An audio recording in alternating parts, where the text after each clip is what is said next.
I'm Martin Tyler, and you're listening to Harry Symeou.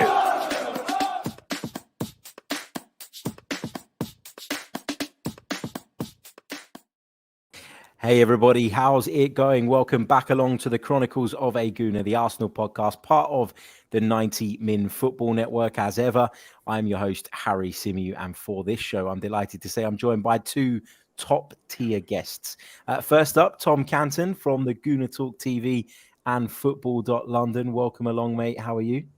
Yeah, not bad, mate. Not bad. I see you've trimmed the beard back a little bit. It's looking a bit thinner than usual. Well, I think it was about a week ago, I got rid of it completely. So this is like a week's worth of growth. So we're getting back to fuller settings. You know, hopefully we'll get there soon because I hate this in between stage. But thanks for noticing, man. It means a lot. Also joining us, Dan Potts from Football's 12th Man podcast, AFTV. He's everywhere these days, Mr. Pottsy. How are you, mate? Welcome back to the channel. Mate, great to be on, man. Love what you're doing, Harry, and good to see Tom as always. It's been a while since it's just been the three of us. It's either been the three of us and somebody, or just two of us. So it's nice to actually see you both on the same show, man. Yeah, definitely, man. And I always say it on this show that it's my fault that we don't get to do these things as often because I just find it so difficult to plan when I'm going to record that sometimes it just doesn't work, and sometimes it's just easier to go, I'll just do it so that it's done and that's that. But always great to catch up with you guys. And on today's show, we're going to try and tackle what is the $1 million question at the moment. Arsenal can win the league, but will they? I'll start with you, Tom. How are you feeling about what remains of this title race? Because the nerves for me at the moment are uncontrollable, and I'm sort of flipping one way to the other every single day. One day I think we're going to win it. The next day I think City are going to win it. I'm finding it really, really hard to kind of go one way on this and stick to it. I mean, how are you feeling about what remains of this race? Yeah, I think I've moved past the nervous stage in a sense. I think I've kind of convinced myself now. I was like, I've not experienced a title race for, the majority of my lifetime, 19 years, you're talking about 2/3 of the time I've been alive that I've not experienced a title race. So I'm not going to look at it and go into every game just bricking it now. I'm just going to think this is great. I've had a great time watching this season and it might end in an amazing way. And so I'm just going to try and enjoy every single Arsenal game, appreciate the great football we're playing, appreciate the fact that every opponent we go up against seems to fear us as well, which is a nice place to be. And I like everything I've seen of every kind of element of the process come toward this point, the culmination of a lot of work behind the scenes, the development of individual players, seeing, trying to guess who's going to score this week. Is it going to be Jesus? Is it going to be Saka, Martinelli, Odegaard? Is Xhaka going to pop up with another one? Is Zinchenko going to score a great goal? We're going to see a Ben White rarity as well that's not been as rare as it had been in the past before this season. And I'm just going to enjoy it. And that's how I'm now trying to appreciate every game. Yes, it's absolutely, a nightmare scenario to not win it after everything that's happened. But I'm kind of looking at the Man City that we're facing and just going, these guys are they're a machine at the end of the day. They are a title-winning machine. And that's what we're up against. So if we can win a title over these guys, it'll be absolutely amazing. But, I'm grounded to what we're up against. And I'm just taking it one game at a time now. Potsy, how are you feeling at this stage? He's sweating. I can see him. Look at him. I love what Tom's saying. Like, I wish I could have that outlook that Tom has right now, which is enjoy it, embrace it. We're here. Let's make the most of it. But I'm finding it really difficult to feel that way.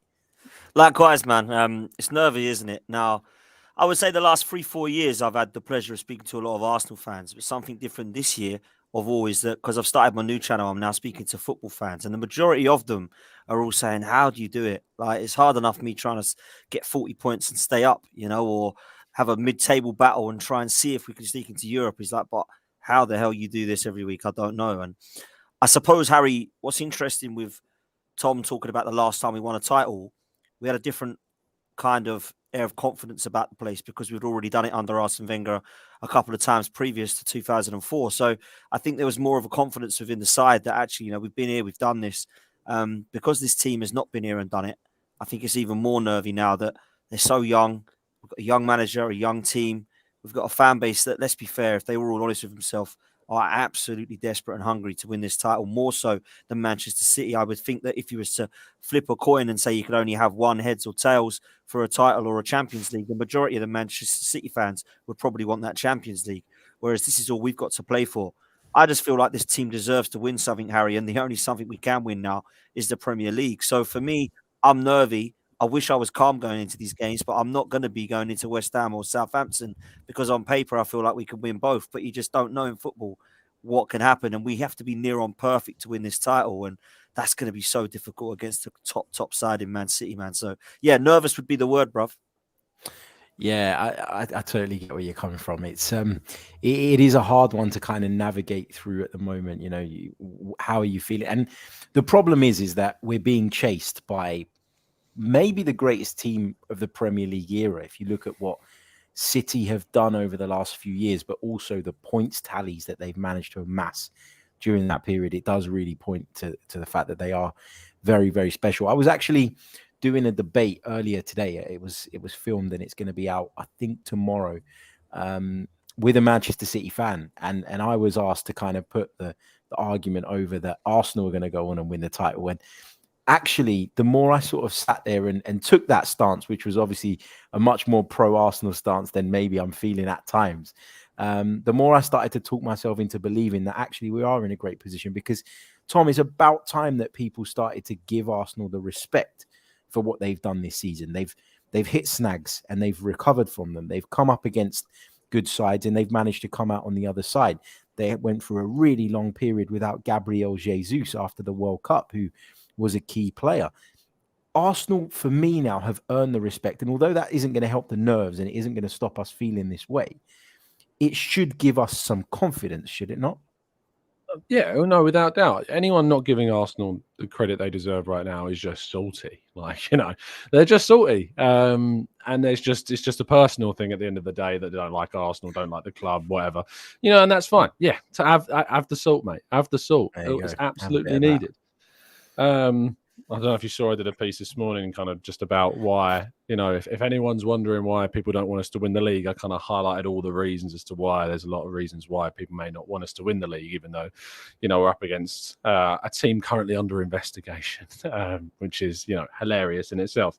But we should be confident and we have reasons to be confident. You know, our records away from home in itself is so impressive. To be able to say that you've kept 9 of your 12 clean sheets away from home is brilliant.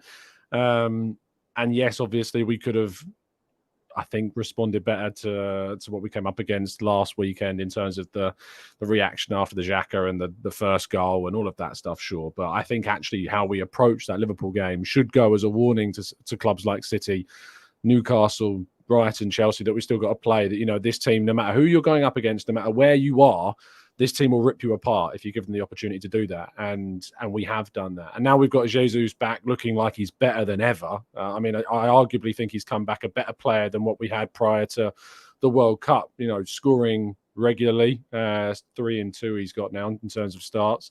And I think that he'll be looking to continue to kind of make up for lost time. And that's a motivated player that you need during this period. And he doesn't need any extra motivation, but I think he's managed to get it. And not only that, but we got some amazing signings in January. Trossard coming in and doing really, really well. And I think we've backed up the team really well with, you know, Kivior is what it is. But I think Jorginho's done a really good job as well. So, yeah, we've got good depth too. In terms of confidence levels, Dan, how much is your confidence level going into what remains of the season impacted by the fact that at the moment we're without William Saliba? Now, Tom might be able to give us a bit more information on this, but from what I've read today, he wasn't involved in training again with the West Ham game on the horizon. It feels like it could be that we're working him back towards fitness for that game against City. But I don't know about you. I'm really... my confidence is impacted actually quite severely by the fact that we're without him and we're having to rely on Rob Holding. I didn't think he had a bad game overall at Anfield, if I'm being honest, but there was that moment where he gives away a penalty, and that kind of serves as a bit of a reminder as to how sometimes clumsy he can be, and the fact that he's not quite that top level of a defender. So how much does Saliba being out impact how you're feeling? Because for me, it's a big deal. So I said weeks ago that I was quietly confident we could win this league if everyone stays fit, and I'm talking about the first 11, not the whole 25. We get injuries; it's going to happen. But I do believe that he's one of the 4 or 5 key figures that I would not want injured, along with Thomas Partey, Kai Saka, and obviously Jesus. But I think Rob Holding. The frustrating thing is, it doesn't sound frustrating because it's going to sound weird me saying this. He hasn't had a bad game yet, and that's frustrating for me because I know he's going to. And I don't know when it's going to happen. And I kind of want him to brush the cobwebs off, so to speak, so we can go on a run. But at the moment, he's going on an all right run. So I'd love that to continue, but I've seen for the last 4 or 5 years that just doesn't happen. If Rob Holding's asked to play for the rest of the season, he is going to have some mistakes in him, and there is going to definitely cost us a goal. Now, whether that costs us the game or not, we don't know yet. But I feel very negative when people talk about Rob Holding, but I can understand their concerns because he's not William Saliba. We don't point the finger and say you're hopeless, get the hell out of the club. But at the same time, he is definitely a huge, huge drop-off to William Saliba. Now, I'm absolutely fine if he's coming in, Harry, and playing against Palace and Leeds at home. That's not an issue for me.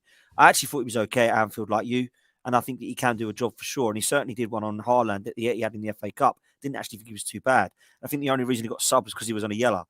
But I do think that it is a kind of a ticking time bomb, and it's like, we need you back now. And you know when Jesus was out for that long, Eddie come in and it was like, oh, this is all right. And then it's like, okay, I need Jesus back now. That's what I think we're going to be like with Saliba. It's going to be like, you've done a job for a few games, but your few games is done now. Where's Saliba? Is this a long-term thing? And what worries me is that no one actually knows how long-term this is. And I don't know why. And that, to me, doesn't sound like good news. Now, Tom might be able to tell me that, yeah, he's back and it's all good. But from what I'm hearing, he's missed again another training session. So it doesn't look like that's going to be the case. So I just feel personally like there could be more confidence within the fan base and also within the first 11 with Saliba in it. So I do pray and hope that he can play at least some part of this season, because I just think he's incredibly important for what the whole of that back line do moving forward. And to be clear as well, when I say that about Rob Holding, I'm not sitting here saying he's the worst defender ever and Neither he's am a I. donkey. And, you know, I've heard people saying that he's the worst centre-back in the Premier League, which is complete and utter nonsense. Wow. I just think that the way we play requires a very particular skill set. And one of the reasons that we've been able to progress so much this season, play with a higher line, pass out from the back the way we do, be as press resistant as we are, is because we finally got 2 centre-halves that can play in the way that we want them to play. And I think we've been really unlucky as well in that Tomiyasu's injury means that we don't even have the option of tucking Ben White inside or even playing Tomiyasu as the right-sided centre-back where he's played before in his career. So for me, this is not Rob Holding is terrible. This is Rob Holding is just not quite the right fit for what we want to do. And then you get to the point where you consider maybe compromising some of your style in order to accommodate that, and that can put you in a dangerous place. Tom, what do you know about the Saliba situation? Because I've been trying to keep across it. I know that the club don't give out much information. It's a very Mikel Arteta thing to keep us guessing. Maybe that could be good news, but it could be bad news as well. What's your understanding of the situation? Yeah, I mean, you're spot on. I've never known the club be more secretive about an injury situation. I mean, ironically, probably arguably since Gabriel Jesus. You know, this season they've been really keen on keeping things quiet. I heard a rumor that he took part in a little bit of the recovery session on Monday. But I can't validate the claim. It was just kind of a tip-off, but from someone that's got stuff right before. They are just being exceptionally cautious with him. And who can blame them? You know, some people were saying that if we could get like 30, 40% from him, throw him in against Liverpool at Anfield. And I'm like, no, it's mad to do that. You know, If you can get him fit for the last 4 or 5 games, great. You know, do that. Hold off on him. But it's difficult to see how he comes back in quickly. I think they're going to be targeting the Man City game. I think they're going to be looking at that and saying, we have got to try and get him back for this. But, Rob Holding is a player that Arteta has kept. And if you look at the players that he inherited, there's very few that are left. So if Arteta feels that Holding is good enough to continue and stay with the club, you know, they must see enough in him to believe he's good enough to still be here. And I think that he's coming and putting some really good performances for us. You're right. You know, stylistically, he doesn't fit the Saliba Gabriel mold, if you like. But in a title challenging team, there are very few backup centre backs that can bring you what starting players can. I mean, you look at how even someone like Aymeric Laporte has kind of fallen away from the starting lineups of the Manchester City sides. I think Ake's really come forward this season, developed a lot for Man City. But there's even been times where Ruben Diaz has been left out of that squad because he's not necessarily giving Guardiola what he wants. Kyle Walker has effectively been ousted from their starting 11 recently as well. Ironically, I think he'll come back in against Arsenal because they'll use him as the pace to keep up with Martinelli. But it's so difficult to try and bring in a backup centre-back to be as good as a starting title challenging level centre-back. It's really hard to be able to do, because if you're a centre-back coming in and you're going, well, why would I move to Arsenal? I'm not going to play. You've got Saliba and Gabriel here. I'm going to have to fight for my place, which a lot of people have to do. But a club like Arsenal, where there's never been that guarantee of of challenging for a title up until this point, and even then, next season is not necessarily a guarantee. We hope that that's the target again, and it should be. But Man City are a team that can go out and get, a Laporte whilst they've already got Stones, and I think they had Otamendi when they brought him in as well. And obviously they brought in Diaz and players like that, because a player joining City knew they were getting a title challenge every year. At Arsenal, we've got to build to the point where we can now look to try and convince players that even though Saliba and Gabriel are here, we've got to bring now a player in that can compete, and you're going to be given the opportunities to fight for your place in a team that is competing for the best honours in the game. And up until now, Rob Hold's done a really good job in deputising. He's not Saliba. He won't ever be Saliba, but the job that he's done, I think is admirable, and that's all I can really ask from him. Yeah, fair points. Dan, obviously, big game coming up against West Ham at the weekend. That'll be followed by the game against Southampton at Emirates Stadium. And then, of course, it's that trip to the Etihad. What do you think we need points-wise from the next 3 games to be in the position that we want to be going into the sort of running? And what I mean by that is, do you think we need a point at City? Do you think we need to win both games and draw at City? Like, what have you got in your head in terms of what Arsenal need to be aiming for going into what's going to be a crucial 3 games? Because I don't really want to look beyond that City game at the moment. I know people keep talking about Newcastle and Chelsea at home. I'm at the point where I feel like if we can get to the end of this mini run of 3 games in a solid position, then, it's in our hands. Let's go and do it. Because all week I've heard people telling me, oh, well, it's in City's hands now. Yeah, it is, because they play us, but it's also in our hands as well. And I feel like that's been overlooked. Yeah, I think it's funny that people now finally want to shout from the rooftops that it's in Man City's hands when it's been on Arsenal's hands for weeks and weeks and weeks, but no one cared. I do think it's hard to look beyond the West Ham game, mate, let alone beyond the Man City game. But I understand that fans do tend to look ahead to Newcastle and Chelsea at home and Brighton at home and what we're going to do against Forest away and Wolves at home at the end of the season. I get that. It's exciting because everyone really wants it to be over now and kind of know if we've won it or not. It's mad. But what we want is 9 points out of 9. What we need is probably 7. And when I mean 7, I'm talking about beating West Ham, beating Southampton and not losing at the Etihad and drawing. Because if I look at the games where I think we can drop points, I do think there's 2 games that we can drop points, and I think that we will drop points. And as long as we don't lose both of those, I still think we've got a chance of winning it, even if Man City win the rest of their games, because we've managed to get a little bit of a lead. Now, if we do go and win at the Etihad, then I'll be very disappointed if we don't win the league. Very, very disappointed. So I do think we can beat them, but we have to have our best side, like we really do. But as far as I'm concerned, for what's important is it's West Ham. But if you're asking me the question, what do we need points-wise, then I would say 3 points at West Ham, 3 points at Southampton, at least a point at the Etihad to move forward with any sort of comfort level of having a chance of taking Man City on and really taking it to the wire. Tom, do you think we could benefit from the fact that by the time we play Man City, we'll be another game ahead of them? In terms of, obviously, they've got an FA Cup game coming up, which means they're not in Premier League action that weekend. Psychologically, we could potentially open up a bigger lead. Now, I know they'd have the games in hand, but do you think that is an advantage to Arsenal if they can make it count? It's always better to have the points on the board. At the end of the day, I'd much rather have the wins than the games in hand, without a shadow of a doubt. So, yeah, arguably so. I think it is a little bit negligible because you expect them to beat the teams. West Ham, I think, is one of them. I know Brighton away is a tough fixture, but still they will be heavy favourites still to win that game. for me, it's really simple, is that in the next 3 games, Arsenal can't lose. If Arsenal lose one of the next 3 games, I think it's done. If we lose to Southampton or West Ham, I just can't see us getting back into it. And if we lose to Man City, I think they'll go on and win it. People talk about the idea of bottling things. If Arsenal lose to City, and that's the only game we really lose in the race for the title and we don't win it, you can't really say Arsenal have bottled the league. They've lost to the team that they were beaten by. They will, though, Tom. They will, though. Sorry? Football fans will. Oh, they will tell us. They will tell us that we've bottled it. How can you bottle the league? That's all that happens. But if we lose to Southampton or West Ham, then I have no defence to say that we've bottled it, because they're teams we should beat in a season we're going for a league title. The expectation is that we win the next 2 games. And by the way, what's also important about winning the next 2 games compared to when we played City last time is when we played City last time, we lost to Everton, we drew against Brentford, and then we played City. We have to go in with momentum. That's so important to go into that game. And obviously, we also lost Partey within 24 hours of the kickoff as well, which was a big, big blow.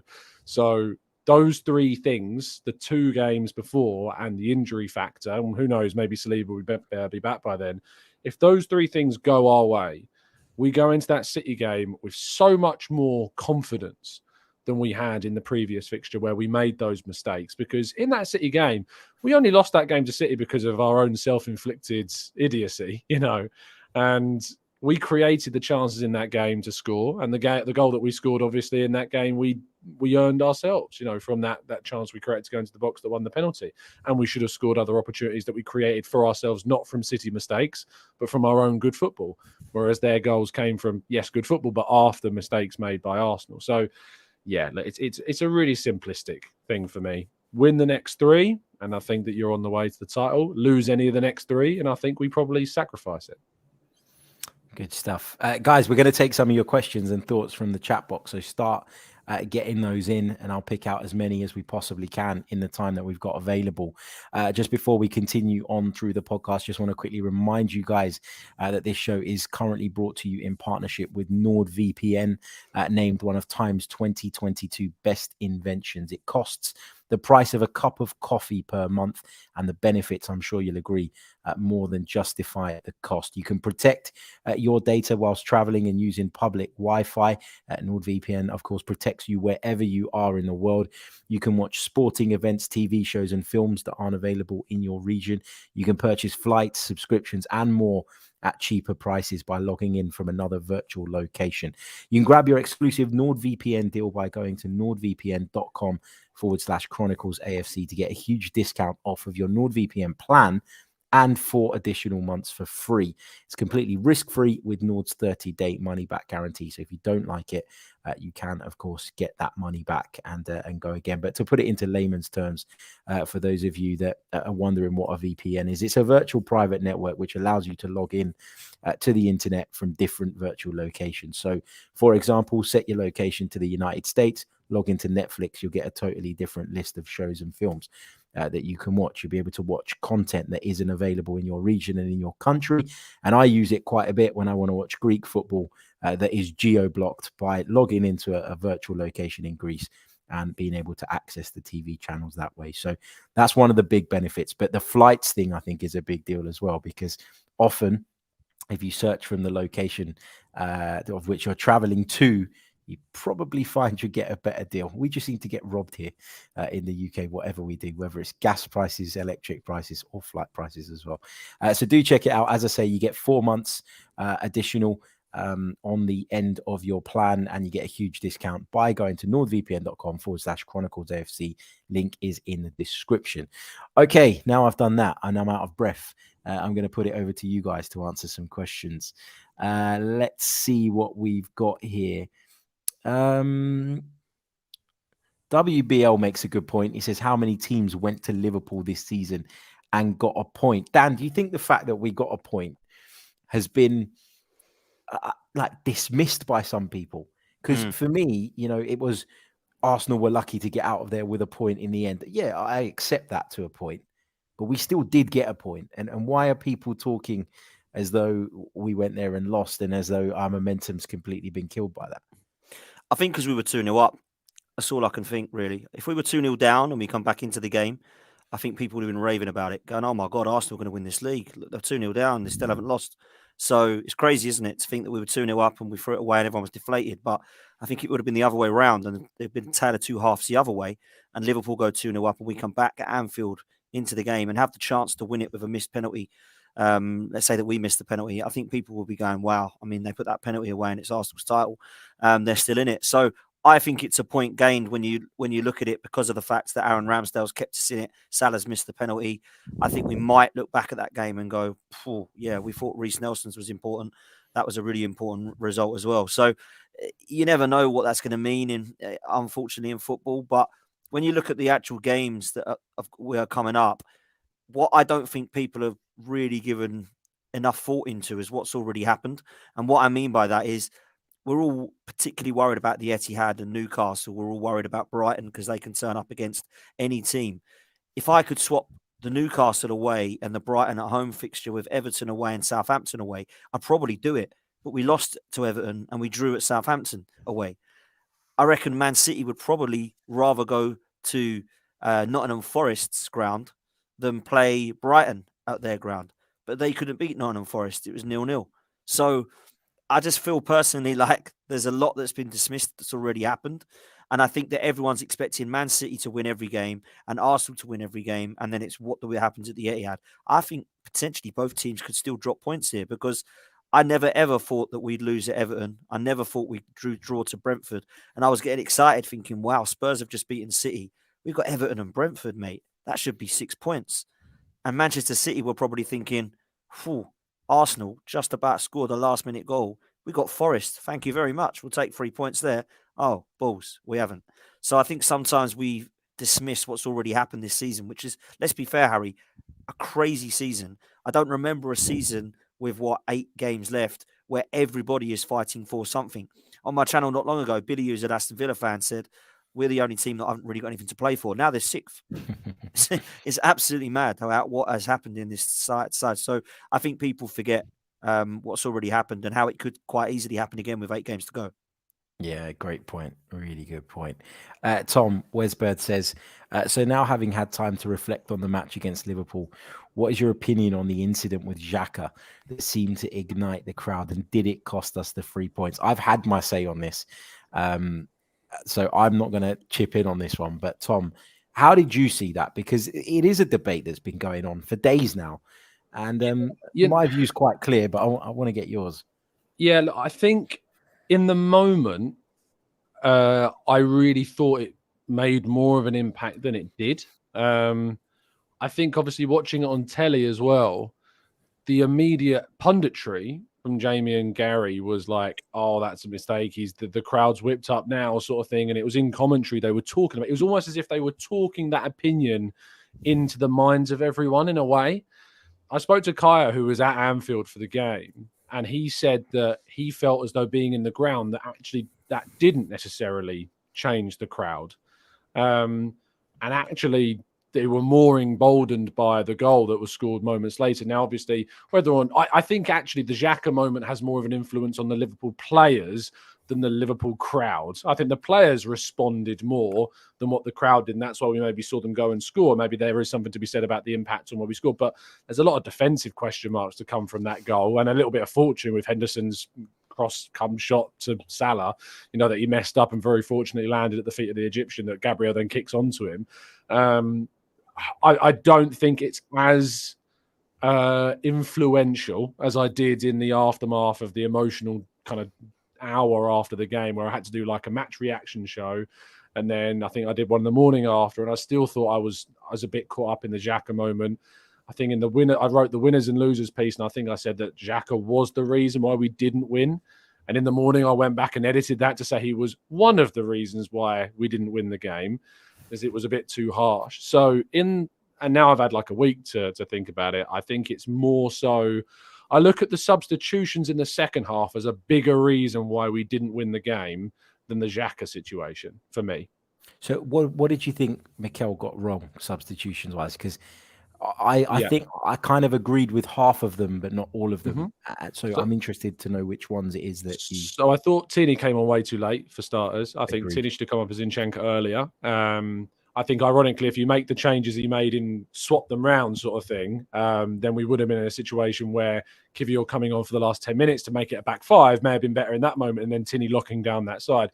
But I also thought that we kind of sacrificed the midfield's advantage that we may have had when we took off Ødegaard. Because I feel as though if you'd brought on, say, Jorginho, for instance, who's quite a press-resistant player, you have him sitting in front of the back with Partey and Xhaka slightly ahead of him, obviously still playing quite deep.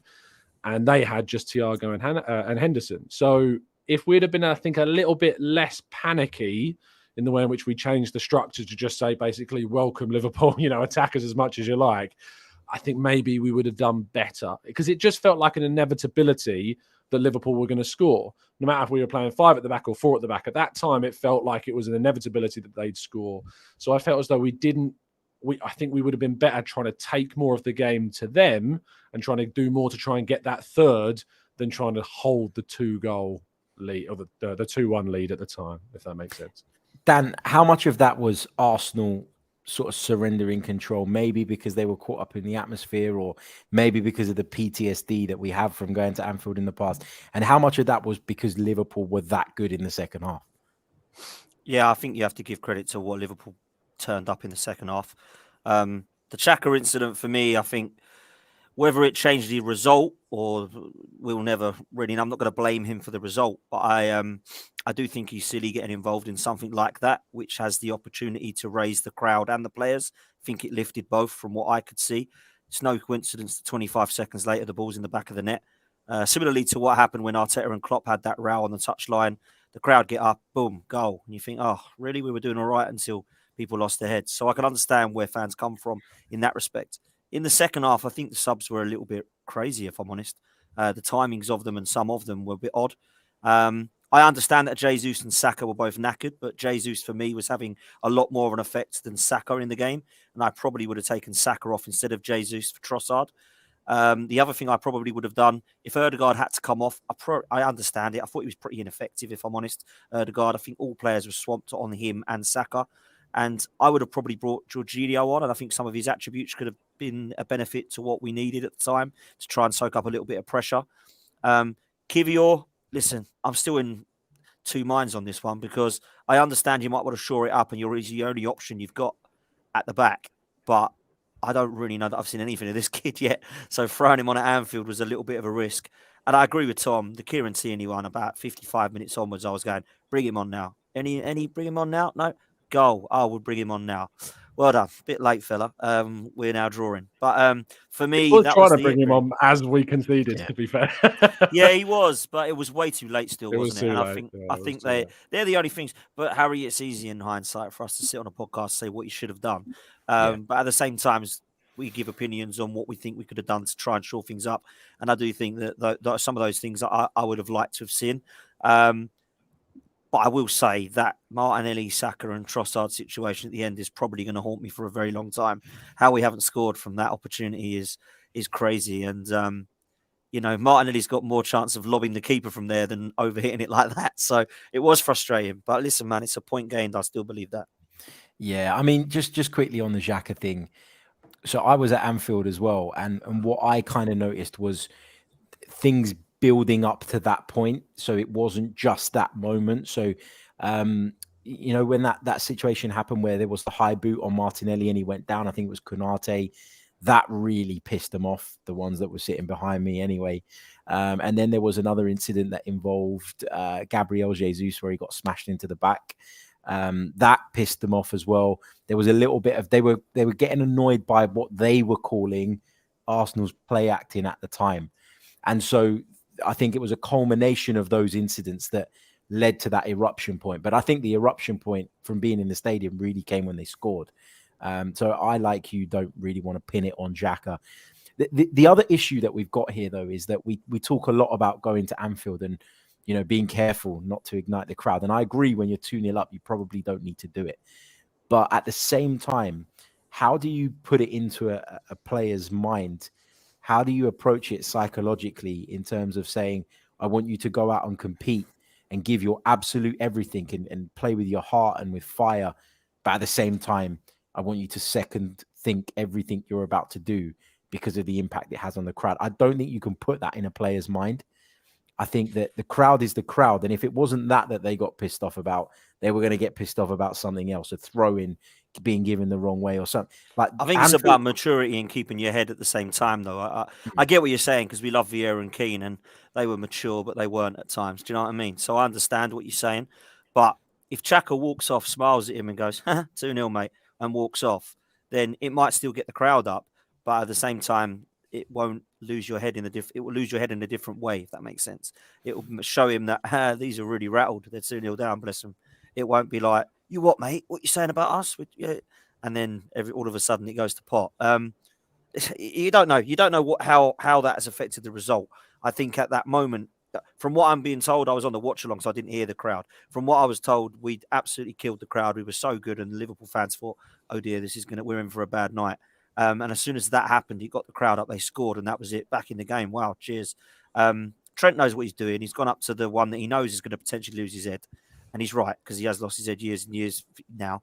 And he might have got one over him there. I don't know. We'll see. He did. Trent did spend some time sort of trying to G up the crowd as well in that first half, down in that corner, sort of close to the Coppin where he was playing. So he clearly had that in mind. He had it in his mind that if he could get the crowd on side, that would really, really help Liverpool. Jared asks, do we think that Emile Smith-Rowe will be vital in the running of games? I really wanted Emile Smith-Rowe to come back into the picture and have some sort of impact. But when he has got an opportunity to come on as a sub, and I know those opportunities have been few and far between because of where we're at, and I'm not convinced by him at the moment. And I'm a bit disappointed because I know he's been out for a long time. I know he had the injury problems. I know he had the surgery and he's had to work his way back to fitness, but he still doesn't look anywhere near the level for me in terms of his fitness. And that worries me a bit. I'm told that he's fully fit. I know exactly what you mean. And you think about that Bournemouth game where he kind of came on and had to be subbed back off. And that was a long time ago. And he wasn't fully fit then. I think when it comes down to where he gets minutes this season, it's just not likely. I'd much rather Trossard come on. I'd much rather Nelson come on at the moment, because I have tangible evidence that both Trossard and Nelson have had an impact when they've come off the bench. I don't have that with Smith-Rowe in the same way. Yes, he had the header in the Bournemouth game. It's not necessarily a moment where I look at that and go, that's Emile Smith-Rowe and what he brings. It's not a header from back across the goal. That's not what you expect. It's just he did a good thing in a good moment. So I'd rather both Trossard or Nelson come on ahead of him right now. And I think that's fine. He's just part of the team at the moment right now. He's in the summer. He's going to get a pre-season, come into next season fully fit, be ready to go. Got Champions League games, Cup games, Premier League games. And you've got to really look at that as the area of where Smith-Rowe will be impactful. Hopefully he has an impact this season. I don't necessarily see it happening, but I think it's more down to he's just had a season where he's barely played. He was injured in the first half, had surgery, came back, didn't respond to the surgery particularly well or the recovery period particularly well. I think Arteta's been a slight tad harsh with the lack of minutes in certain games where we've had a good lead. He could bring him on with the last 20 to go. He's not done that. And I think that's maybe played a little bit of a part in him not getting the minutes that he's needed. So I'm not concerned by Smith-Rowe right now. I'm concerned in his long-term kind of future at Arsenal in regards to him being a starter, because I just don't see anyone breaking apart our current front three, So there could be a day where Smith-Rowe moves on, and that could happen in his mid-20s. I don't think it'll happen this season, but I think next season is a really, really big one for him. Dan, where are you at on Emile Smith-Rowe? Because I am genuinely concerned about his Arsenal career now. I don't think that he's going to go on and as Tom said, dislodge any of the front three. I think going back to last season, if we base it on the evidence, Mikel Arteta felt that his best position was probably from the left. He's got a long way to go before he's hitting Martinelli levels. And now with Trossard in the picture as well, I feel like he's fallen further behind. Has Mikel been ruthless? He has been ruthless, of course, by sort of going, no, I can't wait for Smith-Rowe to get back. I need to go and bring in Trossard or whatever because of the situation we're in. But is there a way back for him in terms of being a regular starter for Arsenal going forward? I'm struggling to see it at this moment in time. Yeah, I worry for him, man. I worry for him because unless I'm naive or ignorant or both, I don't know what's wrong with him. I don't actually know what's wrong with the guy. He doesn't look fit whenever he's coming on from his injury recovery, which seems to be months, not weeks away. He's not really cutting the mustard for me. He doesn't seem to be doing much in the games which has any impact on it. And last season, he was so vital and so integral to what we were doing. And it was hard for Martinelli to get back into the side, if you remember, at one stage because he was scoring goals. I think he got double figures last season. And this season, it's been really hard for him to get back into that side. Now, that's a good thing in a way because it means we're playing so well. And it means that Martinelli and Xhaka are on absolute fire. Also, Jesus and Trossard aren't going to help. If I'm honest with you, like Tom says, Eddie and Nelson have played more minutes and actually contributed more than Emil Smith-Rowe. And some people may even say that Fabio Vieira has actually contributed more than Smith-Rowe this season because the opportunities just haven't been there for him. And I do worry because I think he's an unbelievably good player and I think he's potentially really good. But I have to say at the same time, I do worry about him because I wonder, Harry, where there is a place for him right now, being in one competition. You know, there was an opportunity being in Europe that he might get some minutes. And when you're in the League Cups and the FA Cups early on, he was injured throughout that period. So he never really got the chance to play. And now he's just a bench warmer. When he is coming on, I don't see much of an impact. So it's a shame. I think we write the season off. The problem is with that, he's a year behind everybody now. He's a year behind Martinelli, another year behind Xhaka. And there's no doubt in my mind that there's a player there. At his age, he's better than what Jack Grealish was, in my opinion, at that age. So I think he's got the potential still to have a high ceiling, but he needs to be playing football, man. And it's a worry that he's just going to be a bit part player, certainly for the rest of this season. Certainly agree completely with all that. I'm worried about where he goes from here. But look, that's enough of the negativity because we're in the title race. We've got West Ham coming up on Sunday. Just before I let you both go, let's get some predictions for that one. I'll start with you, Dan. Trip to the London Stadium. It's a place that, not to the level of Anfield, but it can ignite. But at the same time, West Ham have had a bit of a miserable season. And it's also a place we know that can turn quite toxic. And we kind of know all about that in terms of our ground, don't we? Yeah, we do. They're a strange side this season, man. Like those that watch my channel know that Lawless, massive West Ham fan, he's deluded, bless him. But he's just so like up in the air about what's going on with Moyes and he wants him out. And they're a team that are just in trouble. But it's never really an easy game when we go there. I mean, we'll never walk out of it going, "Cool, wow, that was an absolute hammering." Even last season's game was not that. You know, two-headed goals from our defenders, if I remember it correctly, won us the game. And I think that we might go into this game at a good time to play them because they come off the back of the European game tonight, I believe. So they're going to want to win that. I mean, they have to win that competition. It's the only thing they can do this season for me. Staying up, obviously, is number one, which I think they will do. And then, obviously, this competition, the Conference League. I'm going to go 2-0 Arsenal because I'm quite confident that we'll be okay. We seem to be still playing well, and they're not. They have good players, Declan Rice, Jared Bowen on his day. Paqueta, you know, has not really done anything in a West Ham shirt, but what I hear, he's a good player.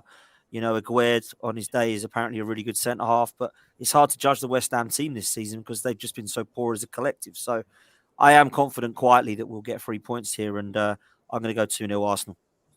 Tom? Yeah, I think we'll be okay. Them playing tonight is a big plus as well. Obviously, they're in Belgium. They'll be back tomorrow. So there's no excuse not to win this game well, I don't think. So I'm going to go 3-0 Arsenal. Nice one. I'm going to go 3-1 Arsenal is where I'm at now. That might change when I do the preview show tomorrow when I have more time to sort of think and mull over it. But yeah, I'm going to go with a 3-1 Arsenal win. Andrew Dawson says, when are you guys going to do an audience with like the Hippodrome one? You know what? We should sit down and discuss doing something like that again. It was great fun. We appreciate everybody that came down. Lee Judge's TV involved, Tom Canton's The Gooner Talk. Everybody else put in the heavy lifting. I got to be honest, I just turned up, which was great. That's what I do. But yeah, we definitely need to get talking about doing something like that, as it was great fun.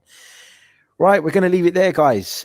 Thank you both so much for giving up your time. I know you're both super busy at the moment, so really appreciate it. Tom, let people know where they can follow you, how they can keep across your fantastic content. Yeah, you can follow me the Gooner Talk. Always doing stuff at 8 a.m. every single day, and trying to do more at 6 p.m. as well, twice a day. We've got a preview show today in 37 minutes. So if you want to check that out, you can do. Speaking of live shows, if you're based in the US, we're going to be doing a live show next week in Chicago. Really excited to travel out there and meet some of our US-based supporters. I think there's a handful, I've been told, of tickets left. So if you're quick, you might be able to get hold of a couple. So there you go. Brilliant stuff. And Dan, tell people about your fantastic channel and how they can find you. Well, first of all, thank you for having me on. Big up Tom, big up yourself, Harry, big up the chat. Make sure you smash a like on this and subscribe if you're new. And if you do want to follow me, you can follow me on Insta and Twitter and all socials on DanArsenal87. And please come over. We hit 8K now on my channel. So it's Football's 12th Man podcast. I appreciate you coming over and joining us. Tonight, we've got a Man City versus Arsenal show, race for the title show at 9 p.m. with myself and Premsy. And we've got Daps and Huey from Big Six that are coming on as well to talk all things Arsenal and Man City on that race for the title. So please make sure you come join us at 9 p.m. Harry, always a pleasure, my friend. Thank you so much, guys. Thank you to every single one of you for tuning in. We'll be back with another show. It'll be our Arsenal or West Ham versus Arsenal preview show. That's coming up tomorrow at 4:30 p.m. We'll be bringing you some reaction from the London Stadium on Sunday as well. So lots of content coming your way. Make sure you subscribe, drop a like on the video, etc., etc. And I'll see you all soon. Until next time, take care. Peace. I'm Martin Tyler, and you're listening to Harry Symeou.